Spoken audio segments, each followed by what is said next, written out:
10 మోపులు ఉన్నాయి అనుకోండి, 2 మోపులు ఒక 3 మోపులకి ఒక సంచి డ్రైది మిక్స్ చేసుకోవాలి. నేనంటే కుట్టి వాడుతున్నా కాబట్టి ఓకే. సో అది నేను ఏం చేస్తానంటే ఒక 3 మోపులకి ఒక కుట్టి సంచి, దాంట్లో అరౌండ్ 30 to 40 kgs ఉంటుంది క్వాంటిటీ, అది మిక్స్ చేస్తాం.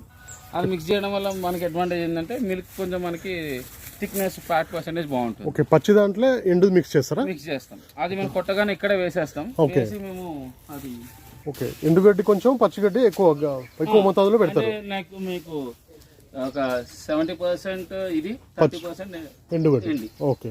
ఇట్లా చేస్తే పాలు ఫ్యాట్ పర్సెంటేజ్ బాగుంటుంది, మీ కాస్టింగ్ కూడా తక్కువ అవుతుంది. ఓకే. ఇప్పుడు ఒకేసారి మీరు 100% ఎండుగడ్డి పెట్టే కంటే ఒక 30 to 40% పెడితే మీకు దాని 2 బ్యాలెన్స్ అయిపోతుంది. పర్ బ్యాగ్ వచ్చి మనకి 40 to 50 kg ఉంటుంది. మనం ఇంకా బ్యాగ్ బట్టి పెద్ద సంచులు 50 kg పడితే అది ఒక